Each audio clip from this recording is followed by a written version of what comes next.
eu convido os irmãos a acompanhar a leitura da Bíblia junto comigo, se puderem se levantar em reverência a Deus, né? A palavra dele é algo mais do que maravilhoso, né? Não tem nada igual à palavra de Deus. E é um dos momentos mais importantes, eu acho, de toda a liturgia do culto, né? É a palavra de Deus, né? Eu convido os irmãos a ler. A Bíblia vai no livro de Tiago, no capítulo de número 1. Tiago, capítulo número 1, do versículo 2 até o 12, nós vamos ler, né?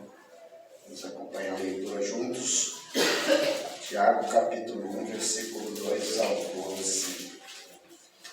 Amém? Espero que todos tenham encontrado, para que a gente ganhe tempo. Vamos começar lendo, né?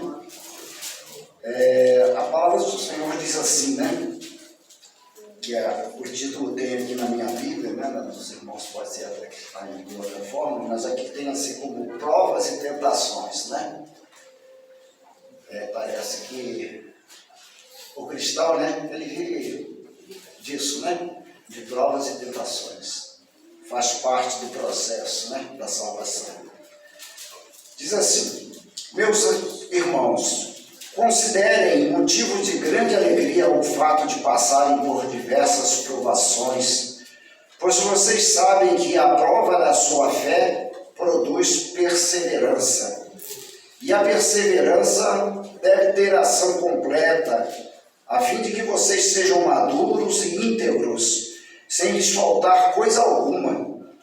Se algum de vocês tem falta de sabedoria, peça a Deus, que a todos dá livremente, de boa vontade, e lhe será concedida.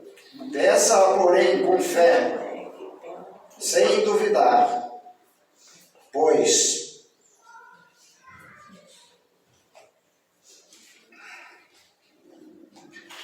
aquele que duvida é semelhante à onda do mar, levada e agitada pelo vento. Não pense tal pessoa que receberá coisa alguma do Senhor, pois tem mente dividida e é instável em tudo o que faz.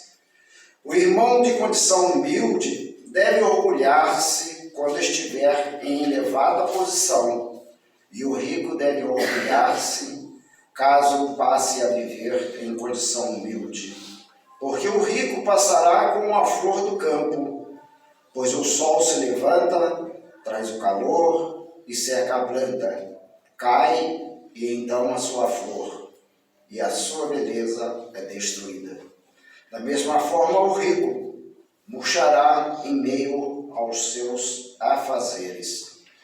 Feliz é o homem que persevera na provação, porque depois de aprovado, receberá a coroa da vida que Deus prometeu aos que o amam. Amém? Amém. Podem se assentar, em nome de Jesus.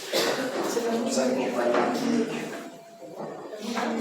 Eu já peço para os irmãos aí que, em dado momento, eu pedi para os irmãos colaborarem bastante, né, me ajudando na leitura da palavra, então estejam todos bastante atentos com a Bíblia na mão, porque nós estamos todos aqui para aprender, né? Se nós viemos aqui para aprender, nós temos que começar a exercitar, a compartilhar, né?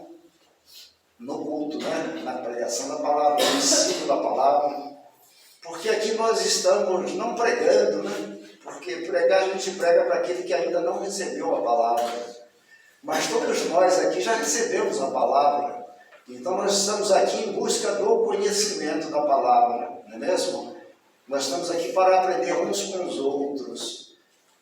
E eu também, quando eu ministro a palavra, eu nem vou falar em pregar a palavra, mas vou falar em ministrar a palavra, porque a gente está aqui para aprender, para ensinar uns aos outros, que a gente não sabe tudo, não é mesmo? A gente vai morrer sem saber tudo. A cada dia a gente aprende cada coisa, que a gente imagina que já sabe quase tudo, mas não sabe quase nada, né? E quanto mais eu leio a Bíblia, mais eu descubro que eu sei pouco, que eu conheço tão pouco da palavra. Quanto mais eu estudo a palavra, mais eu descubro alguma coisa, puxa vida, como é que eu era ignorante disso aqui? Como é que eu não me atentei para isso aqui mais cedo, né? Porque eu só descobri hoje que a palavra é desse jeito. Então eu estou sempre aprendendo. E às vezes a gente precisa aprender não só para a gente estar proclamando o Evangelho, para a gente sair lá fora, porque nós vamos às vezes encontrar lugares, né, não tão confortáveis para nós cristãos. Nós podemos ser confrontados lá fora, às vezes, e a gente, se não estiver preparado, não estiver com o conhecimento da palavra, nós somos, às vezes, vencidos pelo inimigo, né? Eu estava contando até para os irmãos ali, antes de eu começar, a gente vir aqui para dentro. Eu estive na semana retrasada, no domingo, eu fui para um evento em São Paulo, e de lá eu fui visitar um parente meu, um sobrinho, né? Casado com uma sobrinha minha, e advogado e tal, e ele já foi crente, e hoje ele está desconvertido, né? Essa palavra nem tem na Bíblia, desconvertido, tá? Essa palavra é minha. Essa palavra não está na Bíblia, não. Mas na Bíblia tem aquele que é apóstata, né? Aquele que se apostatou da fé. Mas é o mesmo que desconvertido. Porque se um dia, naquele que apostatou da fé, ele, em dado momento, ele já acreditou e ele parou de acreditar. A apostasia diz que ainda antes da vinda do Senhor, né, virá apostasia, né, na terra, numa proporção tão grande quanto um avivamento. Virá também a apostasia. E a apostasia significa o quê, né? É aquele que deixou de crer. Ele se apostatou. Então, para mim, o desconvertido é aquele que se converteu um dia, disse que converteu. Eu acredito que talvez nem se converteu, senão não teria se apostatado, né? Mas, às vezes, a gente é pego em palavras que não estão na Bíblia. E é nisso que eu estou falando. Eu estava, então, conversando com esse amigo meu, ele está, né? Foi até batizado nas águas e tudo, ele e minha esposa, e ele se abandonou. E eu estive na casa dele, não falei do Evangelho, eu não gosto de tocar no Evangelho com alguém que não pergunta alguma coisa primeiro, né? Eu espero a pessoa dar o primeiro passo para saber se a pessoa quer ouvir. Porque tem pessoas que às vezes não querem ouvir, né? Senão já vem se torna aquele crente chato, né? Já vem ele aí com essa palavra aí. Então eu procuro nunca entrar direto na palavra, nem dar o início da palavra de Deus aonde eu esteja, né? Eu espero que seja abordado primeiro. E eu estava conversando, e ele se prontificou de falar, justificar o porquê que ele tinha afastado da igreja, né?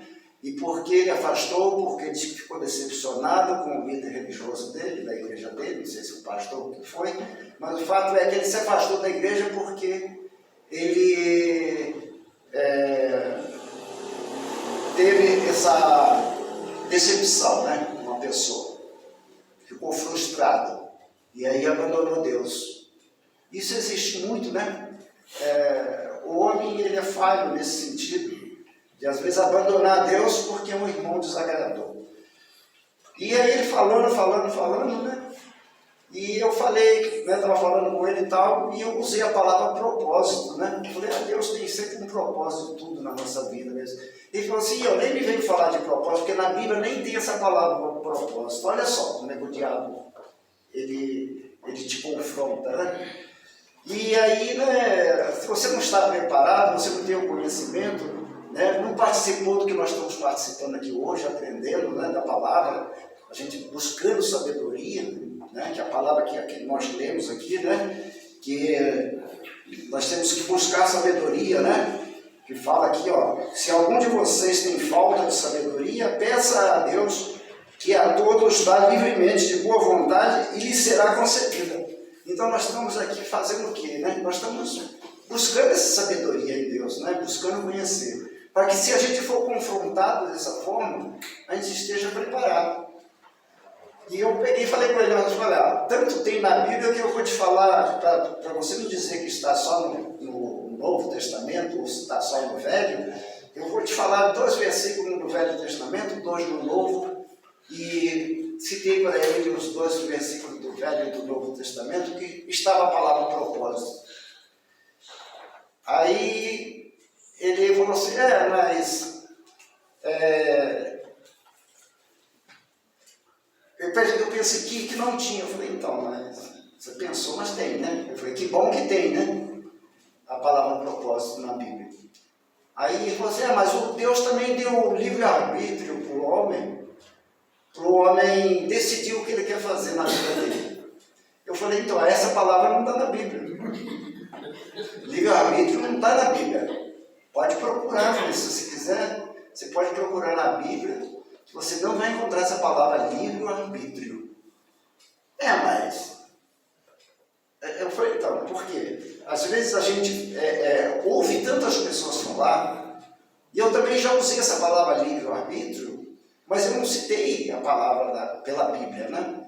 Eu usei a palavra livre-arbítrio partindo de mim, né? Eu falei, o livre-arbítrio não tem. O que tem na Bíblia é a liberdade de escolha celestial. Né? E às vezes as pessoas confundem o livre-arbítrio com livre escolha, né, que você tem para fazer. Escolher entre o bem e o mal. Escolher fazer a vontade de Deus ou escolher não fazer a vontade de Deus. E as pessoas confundem isso com livre-arbítrio.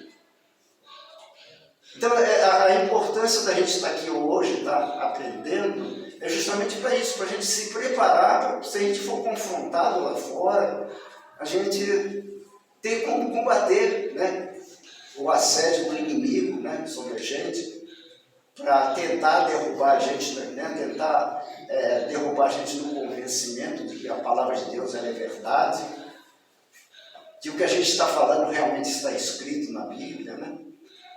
Então tem muitas coisas que às vezes a gente fala que está na Bíblia, mas a gente usa esses termos às vezes de forma que às vezes ele tem até que explicar, né? Não, eu estou falando isso, mas o entendimento que está na Bíblia está escrito dessa forma, e às vezes a pessoa confunde, né? O livre-arbítrio.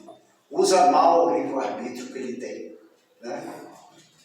E Deus sempre ele te dá a liberdade de você escolher. Deus não obriga ninguém a querer ir para o céu. E nem ele fala para ninguém ir para o inferno. Mas ele deixa, né, a pessoa escolher o que ele quer fazer. Se ele quer escolher fazer a vontade de Deus, ou se ele não quer escolher fazer a vontade de Deus. Essa é a liberdade que Deus dá para a gente, que as pessoas às vezes confundem com livre-arbítrio, né? De você escolher o que você quer fazer. E o que é arbítrio, né? As pessoas às vezes falam arbítrio, mas às vezes nem sabem, né, o que é. O que é arbitrar? Arbitrar é ajuizar, né? O juiz ele é um árbitro, né? Quando você fala arbítrio, né, significa que você está arbitrando em alguma coisa. É a capacidade que você tem de arbitrar alguma coisa. De você ser arbítrio, né? Só que você tem que arbitrar, você tem a responsabilidade do que você está arbitrando. Você tem que arcar com aquela consequência também que tem que ser desse arbítrio seu, né? Daquilo que você escolheu, que você decidiu fazer. Às vezes ele decide fazer certas coisas e acha que isso aí está conforme a vontade de Deus. Só que Deus, né, a pessoa faz às vezes sem buscar a sabedoria no Espírito Santo. Não pede, aqui não fala que é para pedir, nós temos que pedir a sabedoria, né? Diz aqui na palavra.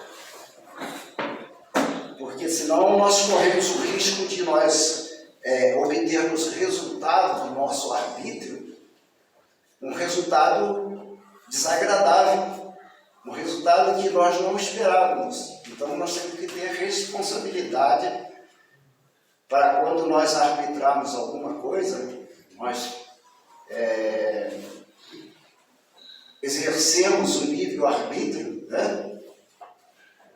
A gente saber também que a gente vai colher, né? Que a palavra de Deus, que aquilo que a gente planta, a gente colhe. Se você arbitrou mal também, né, o resultado pode ser catastrófico. Pode ser muito ruim. Por quê? Porque você não falou ou não arbitrou conforme a vontade de Deus. Para as coisas dar certo, você tem que agir de forma em conformidade com a vontade de Deus. Só para a gente ficar dentro da palavra, a gente não sair e entender o porquê, né? A gente tem que fazer as coisas, escolher, fazer as escolhas em consonância com a vontade de Deus. Algumas decisões que às vezes nós nos encontramos e nós temos que tomar uma decisão. Nós podemos ver lá, por exemplo, no livro de Josué, no capítulo 24, de versículo de número 15, que diz assim, ó: mas se parece mal aos vossos olhos servir ao Senhor, escolhei hoje a quem haveis de servir. Né? Josué aqui estava fazendo uma pergunta para o povo de Israel naquela conjuntura, naquele momento que eles estavam passando, um momento de tomar uma decisão. Então aqui Josué está falando com o povo, que era para escolher hoje a quem haveis de servir, se aos deuses a quem vossos pais serviram, que estavam além do rio, ou aos deuses dos amorreus, em cuja terra habitais, que era a terra que eles estavam naquele momento, na terra de Canaã. Porém, eu e a minha casa serviremos ao Senhor. Amém. Aqui, né, nós vemos Josué tomando, né, uma postura, fazendo uma escolha. Ele estava, nesse momento, arbitrando, né, o que ele queria para ele.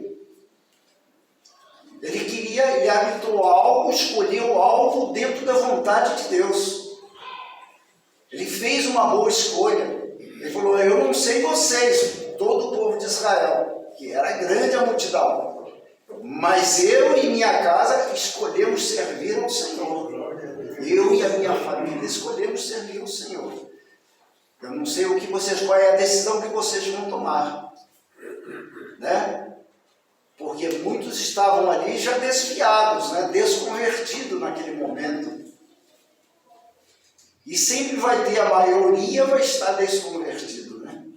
A maioria daqueles que arbitram coisas ruins para a própria vida, aqueles que fazem escolhas, né, ruins para a vida, são maiores do que aqueles que escolhem as coisas boas. Mas isso é bíblico. Porque a Bíblia, né, Jesus falou, né, muitos serão chamados, mas poucos. Esses poucos vão ser pouquíssimos mesmo. Você pode ser escolhidos naquele dia, né?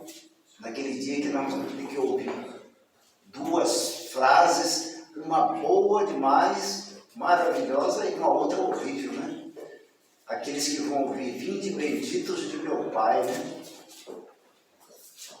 E aqueles que vão ouvir, que a grande maioria vai ouvir: afastai-vos de mim, que eu não vos conheço. Eu acho que são as duas frases. A melhor coisa que tem na Bíblia, né? É: vinde bendito do meu Pai. E a outra vai ser, né? Afastai-vos de mim, que eu não vos conheço. Essa é a palavra, né, pior que existe, eu acho que na Bíblia, para todos nós, depois da morte. Não pensando aqui nas coisas dessa terra, né? Mas pensando no porvir, no que, né? Naquele dia, que já não dá mais para você tomar decisão nenhuma, não dá para você mudar suas escolhas mais. Chegou nesse momento que eu ouvi uma dessas duas frases, não tem mais chance de nada na vida, né? Lá em Mateus 23, versículo 37, também diz assim, olha só, a vontade de Deus, né? Ele falando: Jerusalém, Jerusalém, que matas os profetas e apedrejas os que foram enviados. Quantas vezes quis eu reunir os teus filhos, como a galinha junta os seus pintos debaixo das asas, e vós não o quisestes. Né? Aqui Jesus lamentando, né? Lá em Jerusalém, falando com aquele povo. O povo está em Jerusalém, Ele estava falando para o povo judeu, os israelitas aqui. Quantas vezes, né, Deus fez? Quantas vezes os israelitas fizeram escolhas erradas, desde que saíram do Egito, né? Quantas coisas erradas fizeram, e Deus sempre, né, relevando, perdoando, dando uma nova chance, e Deus está sempre disposto, né, a nos perdoar.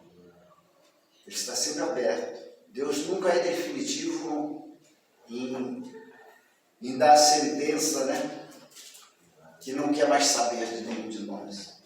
Até porque ele disse que a vontade dele, né, é que todos se arrependam e sejam salvos. Essa é a vontade de Deus. Então a vontade dele é que todos, né, se arrependam e sejam salvos. Mas muitos fazem escolhas erradas. Escolhe ficar com uma situação, escolhe ficar com outra. Contraria a vontade de Deus, que aqui nesse versículo ele fala, né? Ele lamenta. Então, quantas vezes ele tentou, e vem tentando até hoje, quantas, né? Deus tem dado oportunidade para as pessoas não fazerem as coisas erradas. Se fez, se arrependa, peça perdão e retorne, né?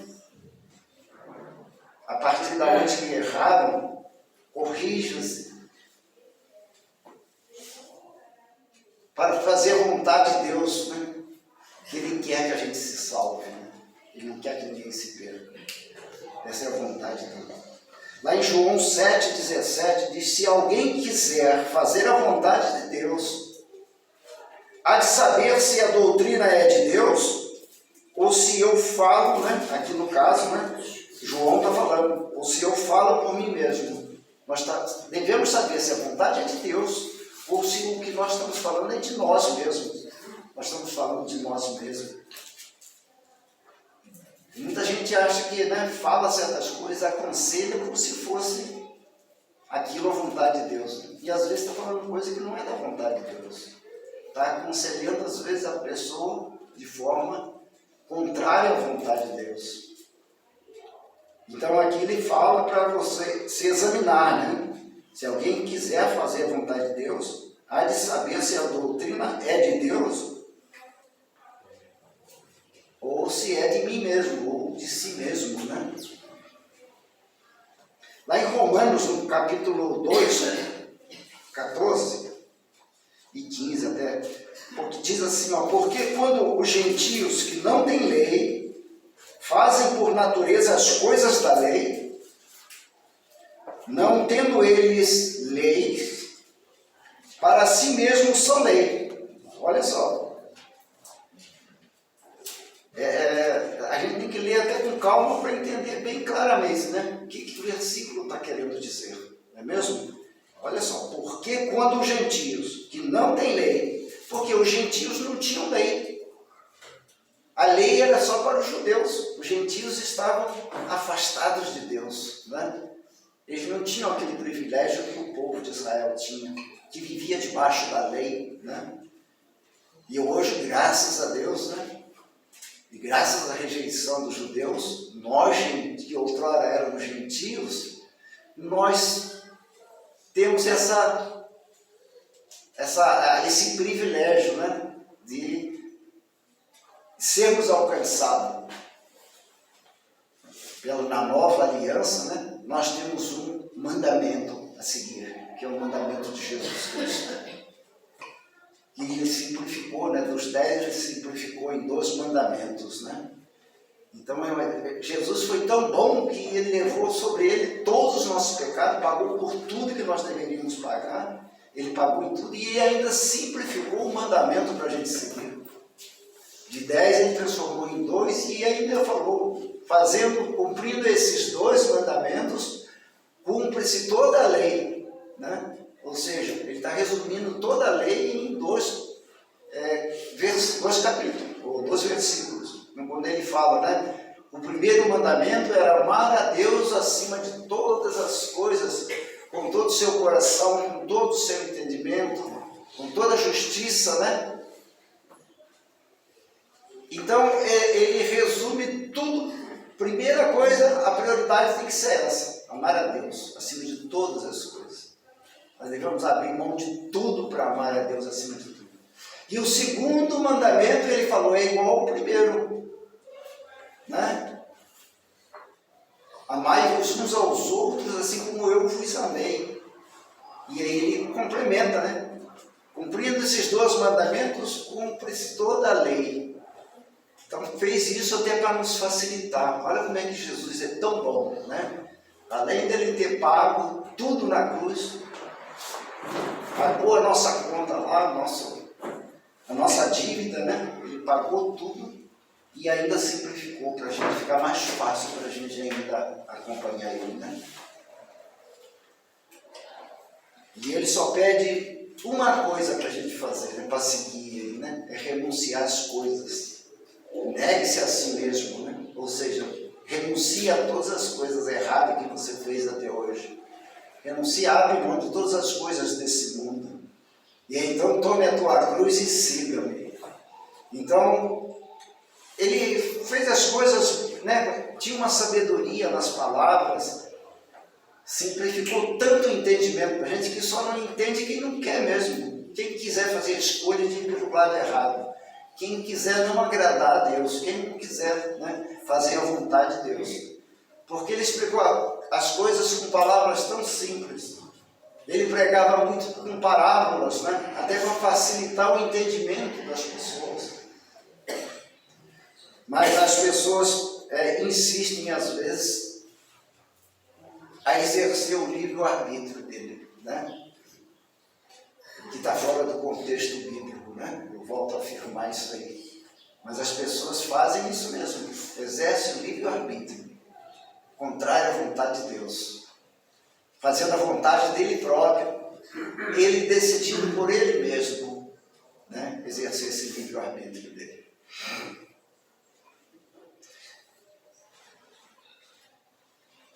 Então aqui só completando, né? Ele fala assim, né? Que os quais mostram a obra da lei escrita nos seus corações, testificando juntamente a sua consciência e os seus pensamentos, quer acusando-os, quer defendendo-os, né? O que está querendo dizer aqui o versículo? Que os gentios, eles não tinham a lei para eles, mas eles tinham o conhecimento do que a lei era e se aquilo era de bom grado a Deus ou se era mal, o que era mal. E tinha muitos gentios que eles tinham aquilo como lei para eles, embora a lei não era para eles. Mas eles tinham aquilo gravado no coração deles, como se fosse lei para eles também. Tinha muitos gentios que não eram, né, como diz hoje, não eram crentes, né? Mas eles agiam mediante o que os judeus faziam. Eles obedeciam a lei sem que a lei não fosse para eles, porque a lei estava gravada no coração deles. Eles sabiam distinguir o certo do errado. Escolhiam, quando eles queriam, fazer as coisas certas para eles. E aqueles que não queriam fazer as coisas certas, faziam as coisas erradas. É a liberdade de escolha que Deus dá para cada um de nós. A liberdade de escolha que Deus para o homem. Ele deu, né? Porque quando Deus fez o homem à imagem e semelhança dele, colocou no homem a capacidade de discernir o certo do errado.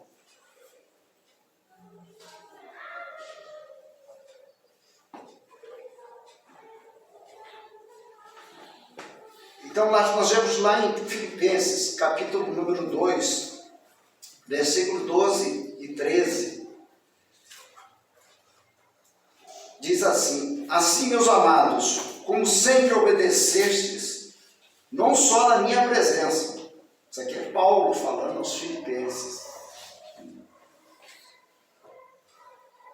Assim como meus amados, como sempre obedecestes, não só a minha presença, mas muito mais agora na minha ausência, desenvolvi a vossa salvação com temor e tremor, porque Deus é o que opera em vós tanto o querer como o efetuar, segundo a sua vontade.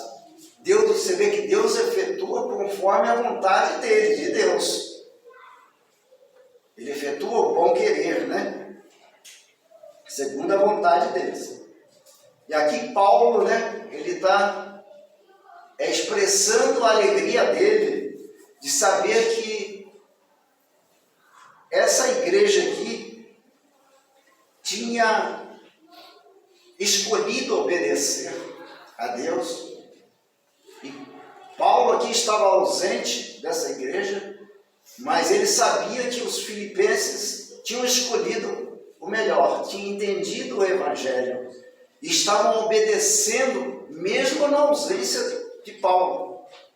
Porque tem muitos crentes que às vezes fazem coisas escondidas porque não tem, né, um par dele do lado vendo, ou o pastor não está vendo. E então ele acha que ele está fazendo escondido, ninguém está vendo. É aquele que vive de aparência, né? Ele faz de conta que é crente, né, dentro da igreja, mas às vezes está fazendo coisas escondidas fora. E aqui Paulo está dizendo, até na ausência dele, né, ele sabia que os filipenses estavam obedecendo a Deus, fazendo a vontade de Deus. E não fazia de conta só quando Paulo estava lá presente. É isso que Paulo está dizendo. Porque estava no coração deles gravado a obediência, né? Eles estavam fazendo a vontade de Deus verdadeiramente. Então nós vemos aqui que em tudo que foi dito aqui, entendendo um pouco a diferença entre o livre-arbítrio e a liberdade de escolhas, né, que nós temos, nós vemos que esses versículos destacam essa ideia, né, que o ser humano ele tem a capacidade de escolher, mas ele tem que conhecer qual é a vontade de Deus. Senão ele vai tomar a decisão errada, ele vai fazer escolhas erradas.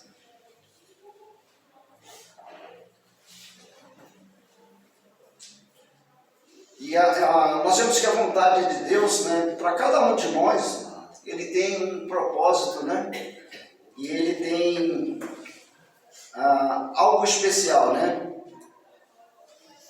Mas para isso a gente tem que buscar entender, né, qual é essa vontade de Deus. Se a gente não entender qual é a vontade de Deus, nós não vamos poder fazer uma escolha justa, certa, com sabedoria, e fazer a escolha certa, né?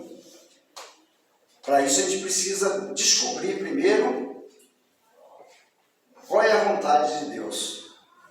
Porque Ele tem planos para cada um de nós, né? Tem plano especial. Cada um de nós é diferente para Deus. Nós podemos tomar como exemplo, né, que Jesus gostava muito de parábolas, né? É a digital do dedo, polegar, né? Não tem um ser humano com a digital igual um ao outro. Prova de que cada um de nós, né, ele é especial para Deus. Tem algo específico. Deus tem um propósito para cada um de forma diferente. Você vê que até na distribuição dos dons ministeriais, nos dons espirituais, Ele distribui para cada um de uma forma diferente. E Ele dá, e em cada situação que Ele precisa daquilo. Porque se nós vermos, né, pela palavra, nós vemos que às vezes tem pessoas que têm um dom de cura por um tempo, ele ora, as pessoas curam, depois de um certo tempo, ele cumpriu aquele propósito de Deus que tinha com ele, né, na imposição de mão, curar, de repente ele não tem mais aquele dom. Porque o Espírito Santo dá conforme a vontade dele, conforme ele quer. Nós vemos exemplo disso em Paulo, por exemplo. Paulo diz que até as vestes dele eram levadas, né? A túnica dele era levada, a capa dele era levada, e o doente era curado. Mas nós vemos um momento na vida de Paulo que ele já não tinha mais esse dom com ele. Os irmãos devem lembrar também, quando ele fala com Timóteo, quando ele se despede de Timóteo, ele aconselha a Timóteo: Timóteo, esse mal que você tem, essa doença que você tem no estômago, procura não ficar bebendo água pura, mistura um pouquinho de vinho. Por que Paulo falou para Timóteo dessa forma? Por que ele ignorou, impôs a mão e curou a doença de Timóteo? Né? O que nos leva a entender que Paulo, nesse momento, já não estava mais com aquele dom, ele estava com outros dons. Deus, o Espírito Santo estava usando ele com outros dons espirituais, porque tinha outros propósitos com Paulo, que não era só ficar curando os doentes. Então nós podemos entender com essa passagem aí de Timóteo, que uma cura no negócio do estômago, né, não seria tão fácil.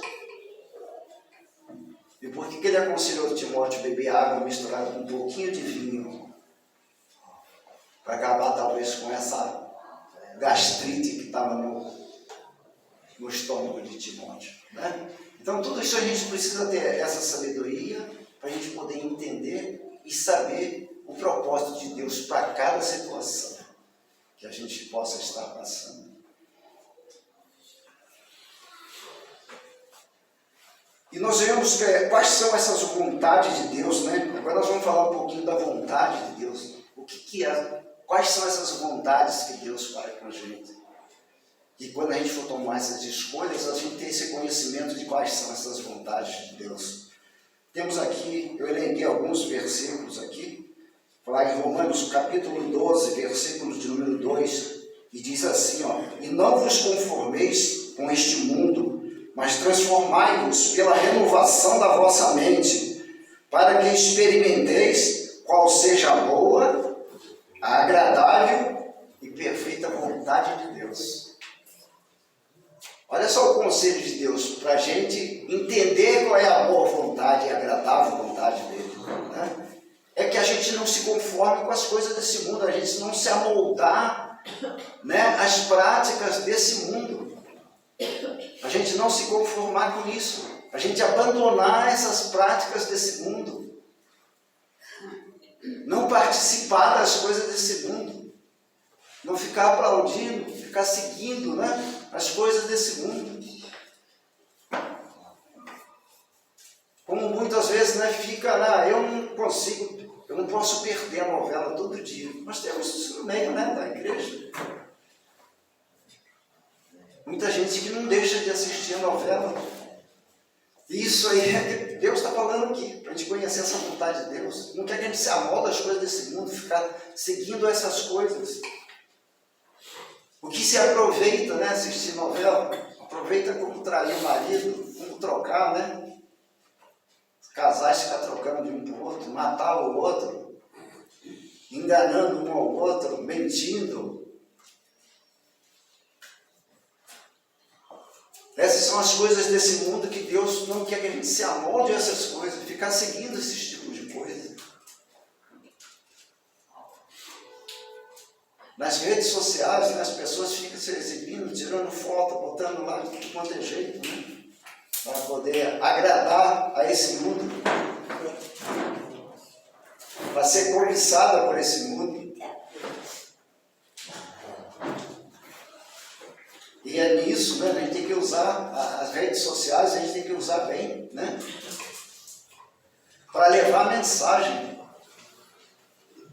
Eu mesmo tenho um grupo no Facebook, deve ter uns 5.000 seguidores lá, é a comunidade da Igreja em Cristo, onde só é postado mensagens, né, as boas mensagens.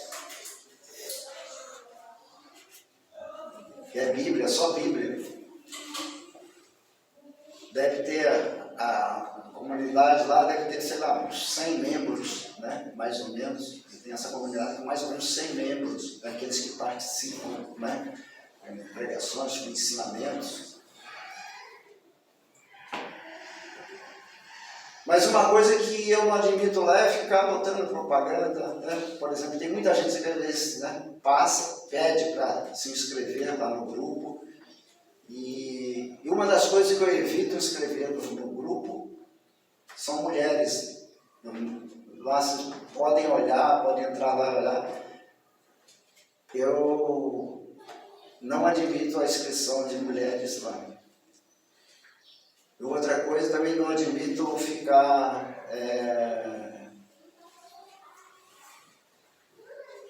causando polêmica, né? Discutindo palavra. Lá não tem esse negócio de discussão de palavra, lá é só pregação e acabou, fim de papo. Não tem contradizer, eu acho isso, eu acho aquilo, eu não concordo com isso, não tem esse negócio.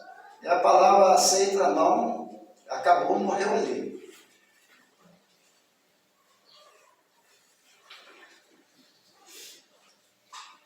Mas vamos voltar aqui para a Bíblia, né? 1 João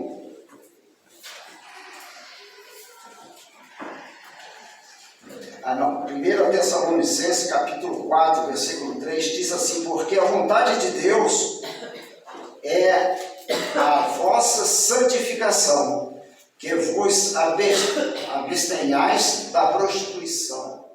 Essa é a vontade de Deus, né? Que a gente busque a santificação. Não significa não, que a gente vai ter, não, eu vou buscar ser santo, vou ficar santo, vou virar um santarrão. Não é isso que Deus está falando. Está falando que você tem que buscar a santificação. Santificar-se significa um exercício constante, né? Até a gente morrer, tem que estar buscando a santificação. Porque nós temos a essência pecaminosa em nós, né? Seres humanos. Então nós temos que se abster de muitas coisas, buscar a santificação. É isso aqui que está falando aqui. A gente se abster da prostituição. Prostituição não é só a venda do corpo para sexo, né? Não é só isso. A gente tem N maneiras de se prostituir, né? Ainda outro dia mesmo eu estava falando, né? Eu trabalhei muitos anos em compras, como comprador, e é um dos lugares dentro de uma empresa, e é um cargo que você exerce, onde você está mais sujeito a ser prostituído, ou se prostituir, porque você é assediado com propina de todos os lados. Então tem a prostituição que ela não é só a prostituição da exploração sexual. Existe prostituição, por exemplo, a pessoa vai fazer um imposto de renda, ele falou, vou dar um jeitinho aqui de eu pagar menos imposto. Eu vou deixar de declarar isso, vou deixar de declarar aqui. Isso é uma prostituição. Ele está entrando numa prostituição sem saber, né? Ou sabendo até, né? Então tem que vigiar para não cair nessas prostituições. A política eu acho que é a maior, né? É mesmo? A gente está, por exemplo, numa estrada, o limite é 120. E aí você está andando a 130, 140, 150. Não existe a lei, então você está descumprindo a lei. Não é só a lei de Deus que você tem que cumprir, tem que cumprir a lei dos homens também, né? Então a pessoa que está fazendo isso está prostituindo-se. É um pouco complicado, né? Mas a gente tem que estar vigiando, tomar todos esses cuidados, não é mesmo? Lá em 1 João 2,17 diz: e o mundo passa, e a sua concupiscência, mas aquele que faz a vontade de Deus permanece para sempre. Está vendo só? Tudo isso vai passar. O mundo vai passar, né? Vai ter um fim, vai passar. E a concupiscência também vai passar. Vai ter um fim, né? Um dia a pessoa vai morrer. E se ele morreu em concupiscências,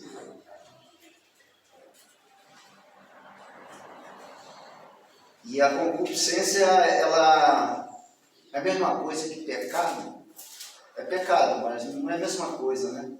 O pecado às vezes você comete uma vez ou outra, mas a concupiscência é aquilo que você está na prática constante. A prática constante de uma coisa, de um pecado, ela se torna concupiscência, né? A pessoa às vezes pega um vício e fica naquele vício. O vício pecaminoso. mas ele está constantemente. Virou uma rotina na vida dele. Uma rotina, ela vira concupiscência.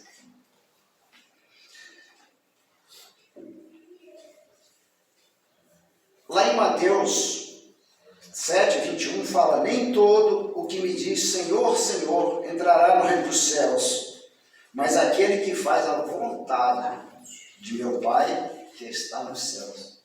Então tem que fazer a vontade. Não basta a gente só ter reverência, né? Não, Jesus é o meu Salvador. Eu vou orar, né? Eu ajoelho aqui. Eu vou conversar com alguém, sempre eu estou dando graças a Deus, estou falando isso é de Deus, isso é aquilo e tal.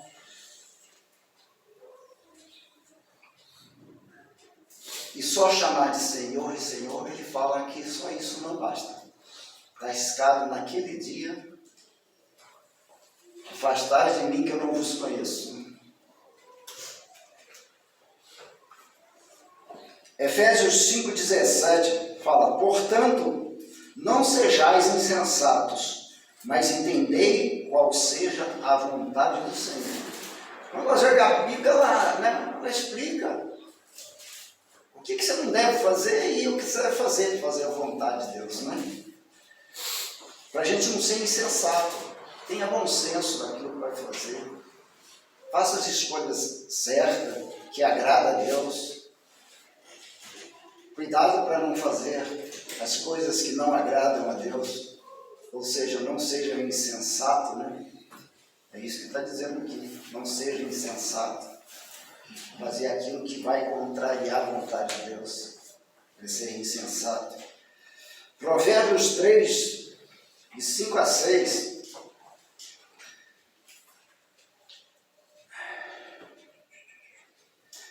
fala: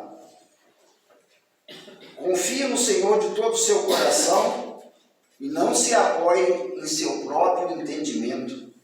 Reconheça-o em todos os seus caminhos e ele endireitará os seus passos. Porque muitas vezes tem pessoas que tem algumas traduções na Bíblia que falam: não se estribes, em seu próprio entendimento. As pessoas falam mais de tanta confiança no entendimento que ele tem, ele está se apoiando no entendimento dele, e é isso que a Bíblia condena aqui, para você não se apoiar no seu próprio entendimento. Você entende de uma forma e vai falar daquela forma. A Bíblia está dizendo isso, mas eu entendo que tem que ser assim, né? Eu não entendo que é desse jeito. Eu entendo que o livre-arbítrio é de Deus. Eu posso tomar decisão, e às vezes está tomando uma decisão sem saber se está certo ou está errado. Ele fez uma escolha, ele acha, ele está estribando ou se apoiando no próprio entendimento dele, que aquilo ali está certo. E a Bíblia diz que não é para se apoiar no seu próprio entendimento. Reconheça-o em todos os seus caminhos, e ele endireitará os seus passos. Se a gente reconhecer a vontade de Deus em nossa vida, procurar andar nos caminhos que ele tem colocado para a gente, daquela forma, e tem muita gente que fala: eu sigo o Evangelho, mas é do meu jeitinho, eu tenho o meu jeito de servir e fazer da mesma forma. Não é. Ele está dizendo que tem que ser do jeito dele. Aqui diz que ele endireitará os seus passos, desde que você reconheça os caminhos do Senhor. Qual é a vontade dele? Então ele vai endireitar nossos passos para a gente não dar passo errado, entendeu? Ele vai endireitar nossos passos nesse sentido. Glória a Deus. Para a gente não se apoiar no nosso próprio entendimento. Então eu acho que deu para a gente conhecer bastante do que é escolhas, e fazer as escolhas conforme a vontade de Deus. Qual é a vontade de Deus? Tem muito mais, se a gente for buscar aqui, a gente vai encontrar aqui 1000 versículos falando qual é essa vontade de Deus. São tantas as vontades de Deus. Mas a gente tem que estar atento, né? E a gente tem que... Deus nos dá algumas ferramentas para a gente estar bem sempre ligado, né? O pastor Álvaro falava um negócio, a gente tem que estar na mesma fiação, né, com Deus, né? Estar nessa mesma, alinhado, né, com os pensamentos de Deus, alinhados com a vontade de Deus. E Deus nos dá algumas ferramentas para a gente buscar isso aí, para a gente manter sempre atentos, né? Para a gente não vacilar diante da vontade de Deus. Uma das ferramentas, eu elenquei aqui uns 5, né? E tem alguns versículos também, se os irmãos depois quiserem ler, eu não vou ficar lendo todos, mas a gente tem que... Primeira coisa que eu vejo que a gente tem que fazer, como já lemos aqui no início, né, da palavra, é a gente orar pedindo sabedoria. A gente tem que estar sempre orando e pedindo sabedoria do Espírito Santo em nossa vida, em nosso caminhar, nos dá direção, nos dá o entendimento, a sabedoria, né, do conhecer, para poder pregar, para poder ensinar, não é mesmo? Segunda coisa, estudar a Bíblia. Não é só estudar no sentido de ler. Ler é muito fácil, né? Ler como ler um livro qualquer. Não, a gente tem que, a próprio Deus fala, né? Que a gente tem que examinar a Escritura. Ler, mas examinando. Qualquer comportamento que a gente possa ter, procure buscar na palavra de Deus se coaduna com aquilo que você está fazendo, com o seu comportamento. Então, isso é examinar a Escritura. Vamos examinar, será que eu estou fazendo certo? Será que a Bíblia me dá algum apoio nesse sentido? Ela tem algum fundamento nisso que eu estou fazendo ou que eu fiz, né? E a gente vai reconhecer até que a gente fez alguma coisa errada, né? Falou alguma coisa que não devia, porque a gente vai examinar. Aí, vamos ver se isso aqui está na Bíblia, né? Aí, por que eu falei, né, que não tem na Bíblia a palavra livre-arbítrio, né? Não tem a palavra desconvertido na Bíblia, não tem. Porque eu fiquei examinando, né? Você tem que examinar, senão a gente fica... como Deus disse que a gente não deve ficar ignorante, né, no conhecimento da palavra. Buscar conhecimento. Então, estudar a Bíblia é muito importante. É uma ferramenta importante para a gente saber qual é a boa vontade e agradável vontade de Deus, né? Terceiro, busque orientação espiritual. Às vezes nós não sabemos, entendemos, às vezes lemos a Bíblia, mas às vezes interpretamos errado. Quantas vezes eu interpretei a Bíblia errada? E aí, um dado momento, um dia eu li e falei, puxa vida, e aí eu fui consultar, né, alguns pastores. Mas o que está querendo dizer aqui, né? Um exemplo bom foi Deuteronômio 14, quando eu li aquilo ali, que eu fiquei entendendo Deuteronômio 14, e eu fiquei numa dúvida tremenda, porque muitos anos eu fazia muita coisa contrária àquilo que estava dizendo ali. E a quem eu fui consultar, alguns que eu consultei, também entendia da mesma forma que eu estava entendendo, ficou pior ainda, né?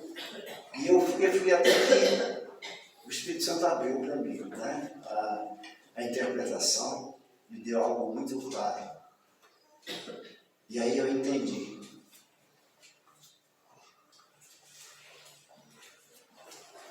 E os seus irmãos entenderem também, né? Um dia nós podemos até falar e trocar alguns entendimentos, né? Uma troca de entendimento, Deuteronômio 14, de 22 em diante, até os 29. Vocês leiam que ali tem uma mensagem ali muito, mas muito, muito valiosa para a gente em termos de conhecimento.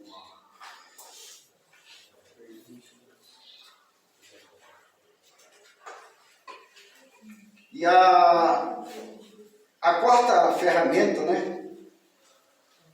É para a gente praticar a obediência.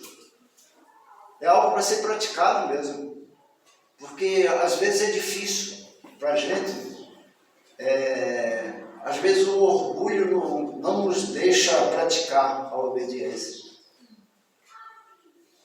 O complexo de superioridade que às vezes algumas pessoas têm não permite que ela pratique a obediência. As pessoas às vezes acham superior que ao outro, ele não quer obedecer. A pessoa às vezes está falando a verdade é por ali, e ele às vezes não quer. Então praticar a obediência é algo muito importante. Talvez Adão caiu em pecado porque não praticou a obediência, né? Então nós não estaríamos aqui hoje, né, discutindo a nossa salvação, se Adão tivesse praticado a obediência. Ele tinha um mandamento só, né? Adão só teve um mandamento para ele viver no paraíso e viver eternamente. Não comer de um fruto de uma única árvore. Esse era o único mandamento. E desobedeceu, tanto ele, Eva, quanto ele. E por conta disso nós estamos aqui hoje, lutando pela nossa salvação. Não precisava nada disso que nós estamos passando. Viver nesse mundo cruel, né? Mas por conta de uma coisinha, obediência, praticar a obediência. A gente tem que praticar isso. Ver aquilo que agrada a Deus, a vontade de Deus qual é. A gente obedecer. Jesus deixou os 12 mandamentos, vamos fazer, né? Cumprir esses 12 mandamentos. Fazendo isso, a gente vai agradar Ele, vai cumprir toda a lei, como Ele disse, né? E a quinta coisa, e última, e eu já encerro por aqui, é ser paciente, seja paciente. Porque a descoberta da vontade de Deus é um processo que pode levar tempo, não é mesmo? É um processo que pode levar tempo para a gente descobrir e entender com a grandiosidade que é a vontade de Deus. A gente entender isso aí é um processo, leva tempo. Então a gente tem que ter muita paciência, tem muita longanimidade. Você tem que estar produzindo os frutos, né, do Espírito, né, que está lá em Gálatas 5, versículo 22. A gente tem que estar atento àquilo lá, estar produzindo aquilo lá, praticando. Porque tem um dos frutos do Espírito lá que é a paciência. Nós devemos ter. Paciência é a longanimidade. A gente tem que ser paciente e confiar na soberania de Deus, né? E saber que Ele está acima de tudo. Não façam nada nunca sem antes imaginar que Deus ele é soberano, Ele está acima de tudo, né? Tudo que for fazer tem que ser em função dEle. Não adianta fazer nada em função de nada desse mundo. Tudo tem que ser direcionado, né? Como diz o apóstolo Paulo, uma coisa faço, esqueço as coisas que para trás ficaram.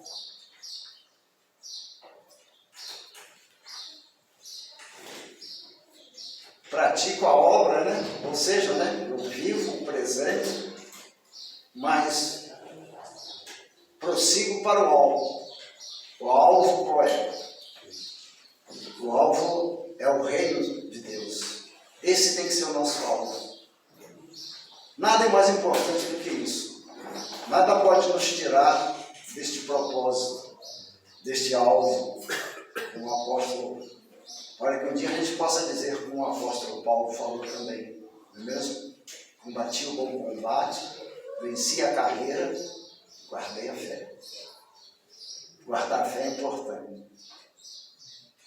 Não vamos fazer como muitos, né?